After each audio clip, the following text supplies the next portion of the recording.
మంగళగిరి సాక్షి కార్యాలయం దగ్గర రైతులు ఆందోళనకు దిగారు. కొమ్మినేని కృష్ణరాజు దిష్టిబొమ్మను దగ్ధం చేశారు. సజ్జల కొమ్మినేని కృష్ణరాజుపై చర్యలు తీసుకోవాలని డిమాండ్ చేశారు.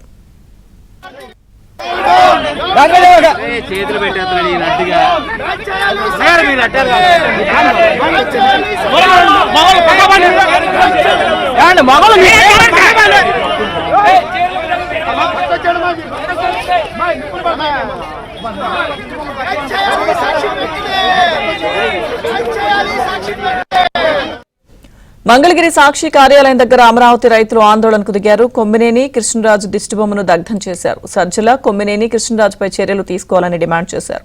పూర్తి సమాచారం మా ప్రతినిధి పూర్ణ లైవ్ లో అందిస్తారు. పూర్ణ,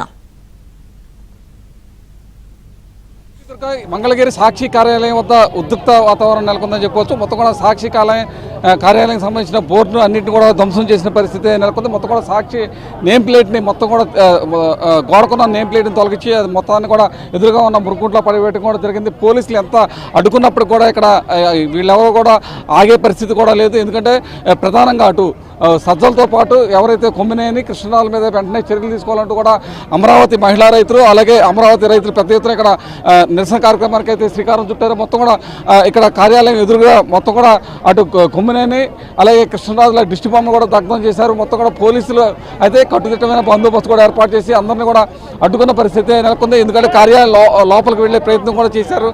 అయితే వాళ్ళందరూ కూడా పోలీసులు ఎక్కడికక్కడ సమన్వయం పాటించాలి, ఎవరైతే ఇటువంటి వ్యాఖ్యలు చేశారో వాళ్ళ మీద చర్యలు తీసుకుంటామంటూ కూడా వాళ్ళు చెప్పడం కూడా జరిగింది. ఇదే అంశానికి సంబంధించి మొత్తం మాట్లాడడానికి మహిళా రైతులు కొంతమంది ఉన్నారు, వాళ్ళని అడిగితే తెలుసుకుందాం.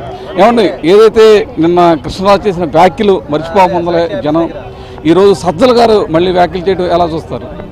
సజ్జల రామకృష్ణ గారు మహిళల మీద వాళ్ళకి ఖండించకుండా కూడా మళ్ళీ కూడా వాళ్ళు రాక్షసుగా ఉన్నారు, రాక్షసులుగా ప్రవర్తిస్తున్నారని చెప్పి మాట్లాడుతున్నాడు. ఈ సజ్జలకు కూడా బయటికి లాక్కొచ్చి తన్నవలసిన పరిస్థితి అయితే చాలా ఉంది. ఆడవాళ్ళకి అప్పు చెబితే కనుక వీళ్ళకి తగిన సాక్షి అయితే చెప్తామని చెప్తున్నాం. అలాగే ఇంకా అమరావతి ప్రాంతం వచ్చిన మహిళా రైతులు కూడా అనేక మంది ఉన్నారు, వాళ్ళు కూడా అడిగి తెలుసుకున్నాం. మేడం చెప్పండి, మళ్ళీ ఈరోజు సజ్జల తాజాగా వ్యాఖ్యలు చేశారు, వాటిని ఎలా చూస్తారు? ఎందుకంటే అమరావతి వాళ్ళందరూ కూడా రాక్షసులు పిశాచులుగా పోల్చారు, అలాగే శంకర తెగకు చెందిన వాళ్ళని కూడా చెప్పడం జరిగింది. దీన్ని ఎలా చూస్తారు?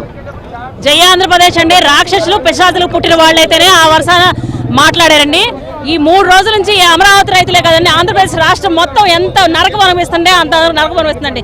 ఒకడు అమ్మ అబ్బకు పుట్టిన నా కొడుకులైతే అసలు ఆ మాటలు మాట్లాడరండి.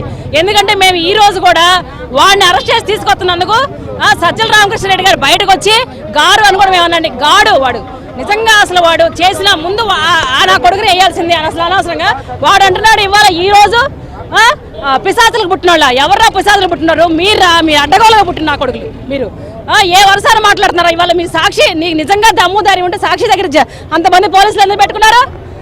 అంత భయం ఎందుకు మీకు? మేము ఆ రోజులో ఆ టైంలోనూ ఇబ్బంది పడాలి, ఈ టైంలోనూ ఇబ్బంది పడాలి.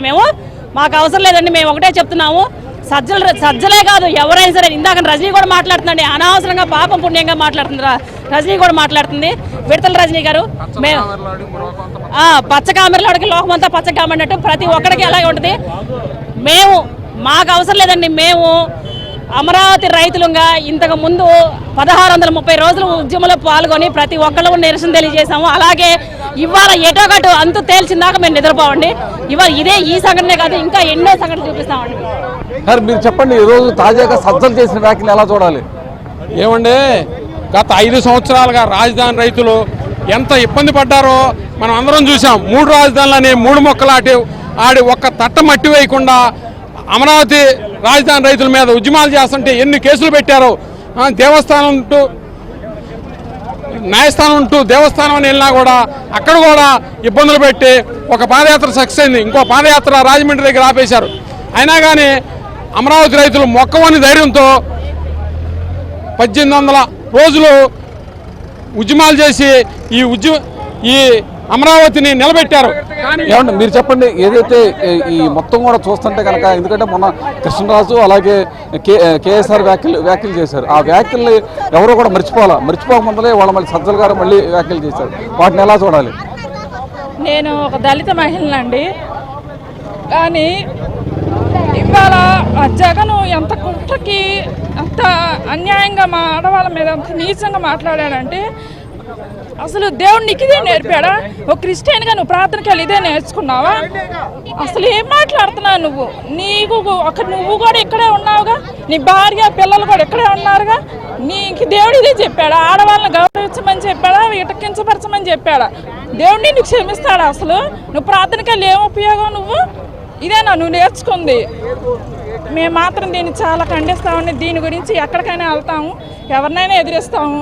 మేము మాత్రం ఊరుకోము. మా రాజధాని మహిళలందరినీ ఇట్లా నీచంగా మాట్లాడాడు కాబట్టి మేము ఊరుకోము.